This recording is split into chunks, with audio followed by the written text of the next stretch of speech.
2024 లేదా 25లో డిగ్రీ లేదా బీటెక్ చదివారా? సాఫ్ట్‌వేర్ జాబ్ కోసం ఎదురు చూస్తున్నారా? అయితే కోడ్ జ్ఞాన్ 100 డేస్ కోర్సులో చేరండి, జాబ్ సాధించండి. నమస్తే, వెల్కమ్ టు సుమన్ టీవీ. నేను మీ యాంకర్ ఉషా. ఒక్కొక్కరికి ఒక్కొక్క రకంగా దోషాల వల్ల ఎఫెక్ట్ అవుతూ ఉంటుంటుంది. దానివల్ల కార్యసిద్ధి ఏదైతే ఉంటుందో ముందుకు వెళ్ళదు. సో అదేవిధంగా కర్మబంధన దోషం అని కొంతమంది చెప్తూ ఉంటుంటారు. అసలు కర్మబంధన దోషం అంటే ఏంటి? ద్వాదశ రాశుల వారిగా కనుక మనం చూసుకుంటే ఏ విధంగా ఇంపాక్ట్ ఉండే అవకాశం ఉంటుంది, కర్మబంధన దోషంలో ఎన్ని రకాలుగా ఎఫెక్ట్ అయ్యే అవకాశం ఉంటుందన్న వాటిపైన మనతో పాటు వేదిక్ ఆస్ట్రాలజర్ ఉమాదేవరకొండ గారు ఉన్నారు. ఆయన అడిగి తెలుసుకుందాం. నమస్తే అండి. నమస్తే అమ్మ ఉషా గారు. కర్మబంధన దోషాలు. సో ఈ మధ్యకాలంలో ఏ పనులు చేపట్టినా కొంతమందికి పనులు అవ్వట్లేదు అన్నప్పుడు కొన్ని దోషాల గురించి ప్రస్తావించడం జరుగుతుంది. అందులో కర్మబంధన దోషం అనేది ఒకటి మనం వింటూ ఉన్నాము. కర్మబంధన దోషం అంటే ఏంటి?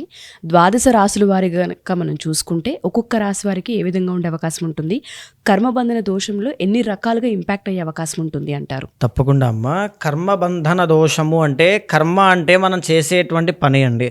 ఇఫ్ ఇన్ కేస్ మనం చేయాల్సిన కొన్ని పనులు, కర్తవ్యాలు, మన బాధ్యతలు సరిగ్గా నిర్వర్తించకపోయినా, కర్మ అంటే పని ఏదైనా మన చేతులారా, మన స్వయం కృతాపరాధాలు చేతులారా కొంతమందికి అన్యాయం చేసినా, పొరపాట్లు మనం చేసినా దానివల్ల మనకు ఎదురయ్యేటువంటి బ్లాకేజెస్ అనమాట.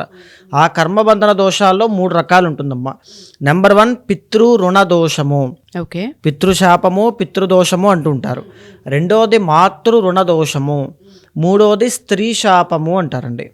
ఈ 3 కూడా అందరూ వినేటువంటి పేర్లే. తండ్రి దగ్గర నుంచి తల్లి దగ్గర నుంచి ఆడవాళ్ళు, స్త్రీ శాపం దగ్గర నుంచి. సో ఇక్కడ ఏంటి అంటే మొట్టమొదటి పితృ రుణ దోషము అంటే ఎప్పుడైతే మన ఇంట్లో మరణించినటువంటి పెద్దవాళ్ళకి, వంశస్థులకి, పూర్వీకులకి సరైనటువంటి శ్రాద్ధకర్మ, కర్మకాండ చేయనప్పుడు, వాళ్ళ మీద గౌరవ మర్యాదలు మనకి లేనప్పుడు, వారి యొక్క వారసత్వాన్ని మనం సరిగ్గా కొనసాగించలేనప్పుడు, వారి యొక్క ఆత్మశాంతి చేకూరినప్పుడు ఆ పితృదోషము అనేటువంటిది వస్తుందండి.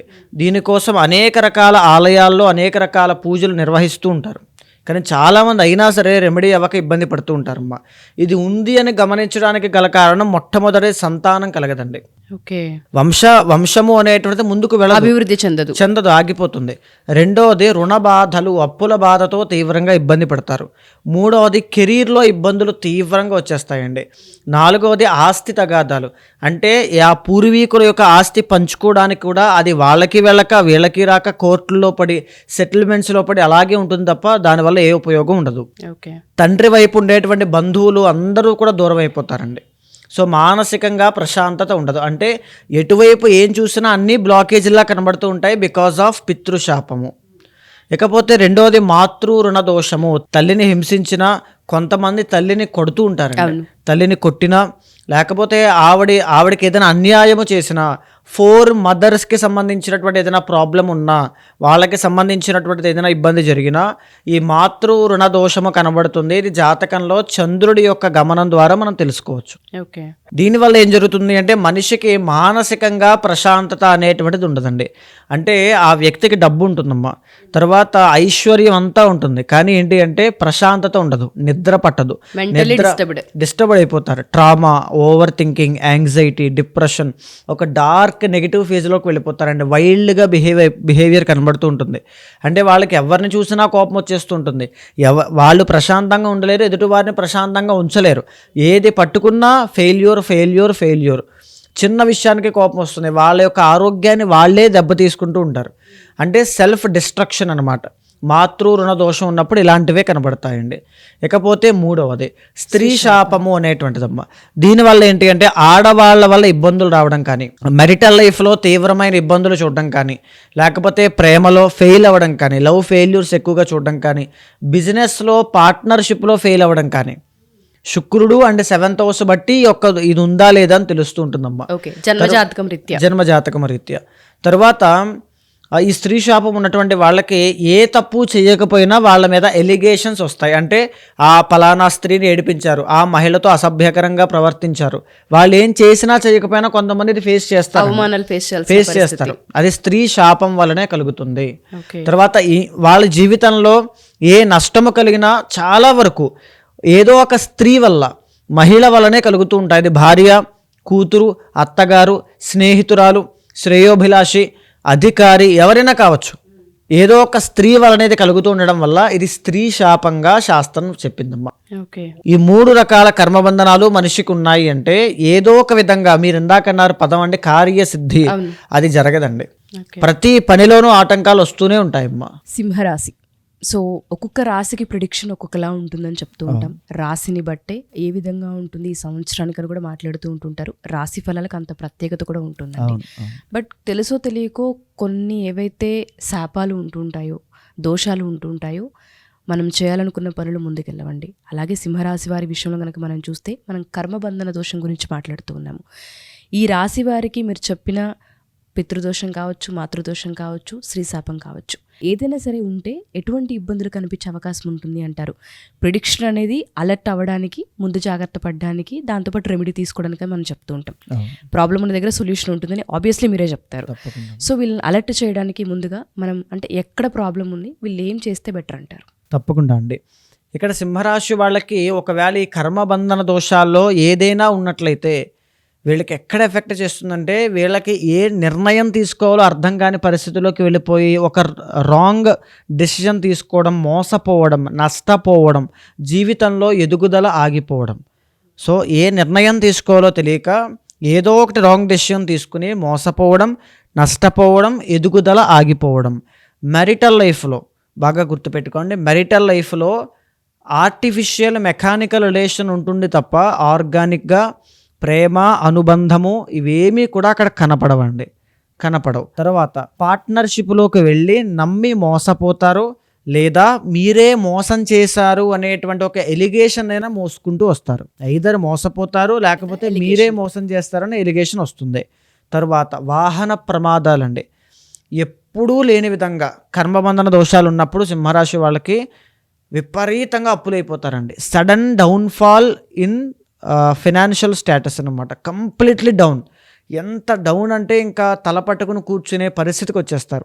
ఫినాన్షియల్లీ ఎదగలేరు. ఇంకా అక్కడ అయిపోయిందేమో, ఇంకా లైఫ్ ఇంకా ఎండ్ ఏమో అనే ఒక భావన కలుగుతూ ఉంటుంది. తర్వాత వాహన ప్రమాదాలు. కొంతమందికి చూడండి, జీవితం అంతా బాగున్నప్పుడు జాతకాలు వాళ్ళు కంప్లీట్గా ఫాలో అవుతూ ఉంటారు. అయినా సరే వాహన ప్రమాదం, ఒకే ఒక వాహన ప్రమాదం ఇంట్లో యజమానిది కంప్లీట్గా మొత్తం మార్చేస్తుందండి. స్టేటస్ మొత్తం మారిపోతుంది.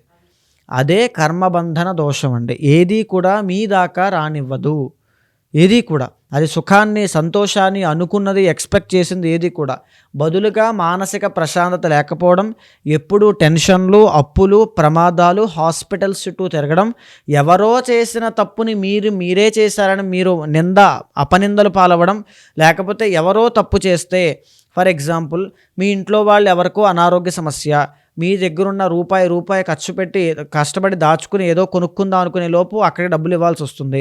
లేకపోతే ఎవరో తప్పు చేస్తారు, దానికి మీరే డబ్బులు కట్టాల్సి వస్తుంది. అంటే తప్పు మీది కాదు, మీరు ఇన్వాల్వ్ అవ్వరు, మధ్యలో మీరు తటస్థంగా ఉంటారు. కానీ అన్నీ మీ మీదకే వస్తాయి.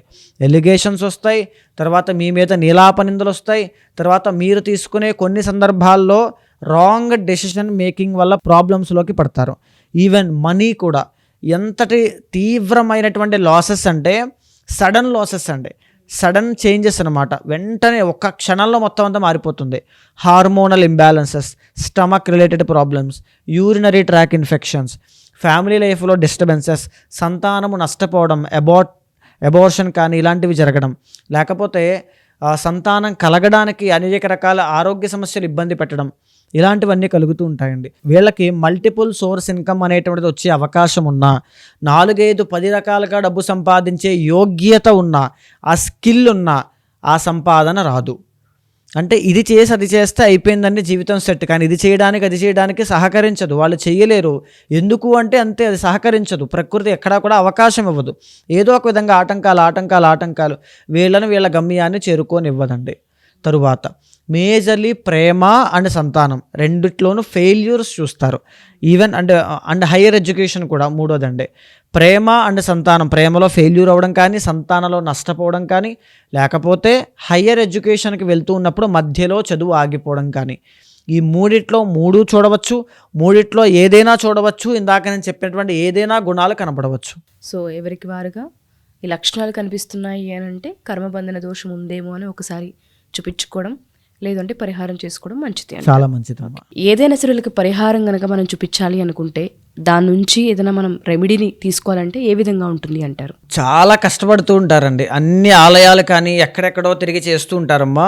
అందరి కోసము ఫిబ్రవరి 15వ తారీఖు మహాశివరాత్రి పర్వదినము రోజున రాత్రి జాగరణతో పాటుగా శివుడికి మహన్యాసపూర్వక ఏకాదశ రుద్రాభిషేకాలండి. జాతకంలో దోషాలన్నీ కూడా తొలగిపోతాయి. లక్ష బిల్వార్చన, పాపాలన్నీ కూడా తొలగిపోతాయి. తరువాత కమలాత్మిక హోమం అండి. అఖండమైన సిరి సంపదలు ఎంత ఖర్చు పెట్టినా డబ్బులు వస్తూనే ఉంటాయి.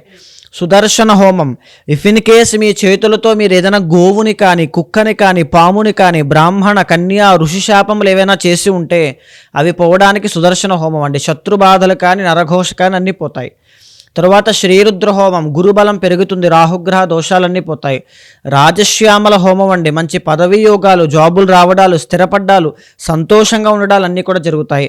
లక్ష్మీ గణపతి హోమం అండి. జన వశీకరణం, వ్యాపారంలో ఎదుగుదల కనబడుతుంది, ఒక స్థిరత్వము అనేటువంటిది కనబడుతుంది. ఇవన్నీ కూడా మహాశివరాత్రి పర్వదినము రోజున ఒకే రాత్రి నిర్వహించాలి అనేటువంటి సత్సంకల్పంతో చేస్తున్నామండి. తప్పకుండా కార్యక్రమంలో పాల్గొనండి. ప్రత్యక్షంగానైనా పరోక్షంగానైనా ఎవరు దీంట్లో పాల్గొన్నా 2026 సంవత్సరంలో ఏ దోషము కానీ, ఏ సమస్య కానీ, ఏ రకమైన పాపము కానీ ఏది కూడా మిమ్మల్ని ఆపలేదు. 100% మానసికంగా, శారీరకంగా, ఆర్థికంగా అద్భుతమైన శుభ విజయాలు అనేటువంటివి చూస్తారు. తప్పకుండా అండి. సో 12 రాశుల వారు ఎవరు ఈ వీడియో చూసినా, కుటుంబంలో ఎవరు ఏ రాశి వారైనా సరే కొన్ని బంధనాల వల్ల మనం చిక్కుకుపోతూ ఉంటుంటాం. కార్యసిద్ధి ముందుకు వెళ్ళదు. అండ్ దాంతోపాటు కుటుంబ కలహాలు చూస్తూ ఉంటుంటాం. పిల్లల యొక్క భవిష్యత్తులో కెరియర్ కొలాప్స్ అవ్వడం చూస్తూ ఉంటుంటాం. జాబ్ ప్రయత్నాలు విఫలమవుతూ ఉంటుంటాయి. ఇలా రకరకాల సమస్యలతో ఏదో ఒక డిస్టర్బెన్స్ ఏదో ఒక రకంగా ఇంట్లో ఉంటూనే ఉంటుంది. సో మీరు తెలుసో తెలియకో చేసే చిన్న చిన్న ఏవైతే దోషాలు ఉంటూ ఉంటాయో, చిన్న చిన్న మిస్టేక్స్ ఉంటుంటాయి, వాటన్నిటికీ పరిహారంగానే ఏదైతే ఈ ఫిబ్రవరి 15వ తారీఖున మహాశివరాత్రి, ఇది ఒక మంచి పర్వదినం అని చెప్తూ ఉంటుంటారు. లైఫ్లో స్పిరిచువల్ ఎనర్జీకి మించిన ఎనర్జీ ఇంకొకటి ఉండదు. దేవుణ్ణి కనుక మనం గట్టిగా పట్టుకుంటే, ఆ మంత్రాన్ని మనం పట్టుకోగలిగితే దేన్నైనా సాధించవచ్చు అని చెప్తూ ఉంటుంటారు. కుటుంబ సమేతంగా కనుక ఈ కార్యక్రమానికి మీరు హాజరయ్యి, సో తెల్లవారుజాము వరకు అంటే నైట్ నుంచి మార్నింగ్ జరిగే ఈ క్రతువులలో మీరు కూడా పాలు పంచుకుంటే డెఫినెట్గా వీటి నుంచి విముక్తి పొందొచ్చు. అండ్ దాంతోపాటు ఆ మంత్రబలాన్ని కూడా మీరు ఇంటి దాకా క్యారీ ఫార్వర్డ్ చేయొచ్చు. ఎవరైనా సరే ఈ కార్యక్రమంలో పాల్గొనాలి అనుకుంటే కింద ఒక నెంబర్ స్క్రోల్ అవుతూ ఉంటుంది, దాన్ని మీరు కాంటాక్ట్ చేయగలిగితే ఉమాగారి టీం మీకు అందుబాటులోకి వస్తారు. థ్యాంక్ యూ ఉమాగారు, థ్యాంక్ యూ సో మచ్. నమస్తే అమ్మా.